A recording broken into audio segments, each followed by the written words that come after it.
প্রথমে বলি, আমার নাম অনিরুদ্ধ দাস। আমি নিখোঁজ শর্ট ফিল্মটায় নিরঞ্জনের ক্যারেক্টারটা প্লে করেছি। তো নিরঞ্জনের ক্যারেক্টার বলতে দুটো দিক আছে বেসিক্যালি আমাদের, যেটা স্টোরিতে দেখিয়েছি। প্রথমে হচ্ছে যখন ও এই সুমিতের সাথে বেড করলো তার আগে একটা, এবং আস্তে আস্তে লকডাউনের পরে তার মধ্যে যে চেঞ্জেস আসছে সেটা একটা। যেমন বেটের শুরুতে বেড যখন ও সুমিতের সাথে বেড করছে তার আগে একটা শেড, লকডাউনের পরে আর এক রকমের শেড। বেসিক যে ক্যারেক্টারগুলো নিরঞ্জনের মধ্যে দেখাতে চেয়েছি আমরা, সেটা হচ্ছে ও খুব অ্যাডভেঞ্চারাস, কিছুটা রেবেলও, সব ব্যাপারে বেড ধরা একটা বাজে অভ্যাস আছে। এবং এই জন্যই ও আস্তে আস্তে এমন জায়গায়, এমন সিচুয়েশনে দাঁড়ায় যেখান থেকে ওর বেরিয়ে আসার কোনো চান্স ছিল না। তারপরে আস্তে আস্তে যেটা আপনারা দেখেছেন, বেড ধরা এবং লকডাউনের মধ্যে বসে থাকা এইসব নিয়ে, এখানে আমরা দেখতে পাচ্ছি যে নিরঞ্জনের মধ্যে কিছু চেঞ্জেস আসছে, একটু স্পিরিচুয়াল বা একটু ওর ক্যারেক্টারের মধ্যে যে চেঞ্জেসগুলো আসছে সেগুলো হচ্ছে ও মেটেরিয়ালিস্টিক জিনিস থেকে একটু দূরে চলে যাচ্ছে।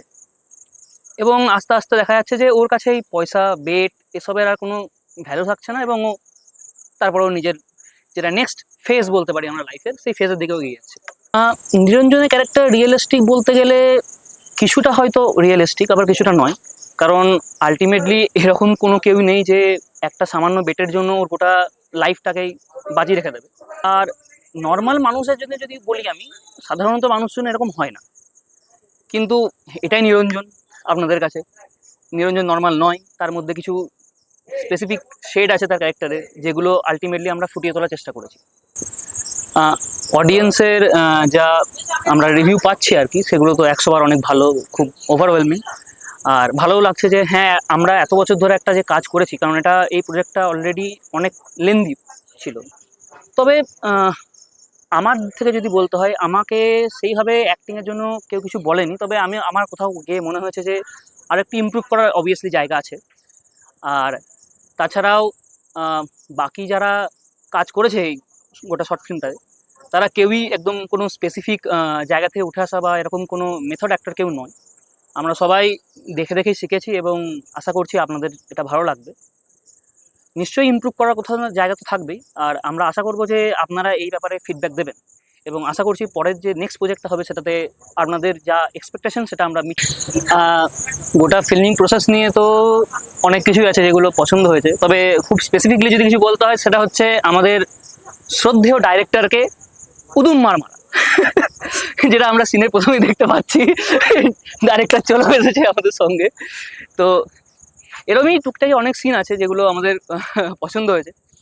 আসলে যেটা একটু আগে আমি বললাম যে অনেক লেন্দি প্রসেস ছিল, তাই এরকম টুকরো টাকরা এক্সপিরিয়েন্স অনেক আছে, তো এগুলো সাম আপ করে বলাটা অত সম্ভব নয়। তবে স্পেসিফিক যদি কিছু বলতে হয় তাহলে বলবো যে গোটা টিম খুব হেল্পফুল ছিল। অনেক জিনিস আমাদেরকে মানে অন ফিল্ডে গিয়েও ইম্প্রোভাইজ করতে হয়েছে, যেটার জন্য সবাই খুব হেল্পিং ছিল, সবাই হেল্প করেছে, এবং এটা একটা নতুন ধরনের এক্সপিরিয়েন্স বলতে পারি।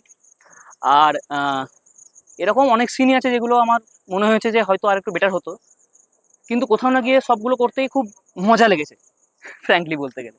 তবে হ্যাঁ, ওই একটা যেটা প্রথমে বললাম স্পেসিফিকলি, ডাইরেক্টরের মাঠটা একদম অন পয়েন্ট।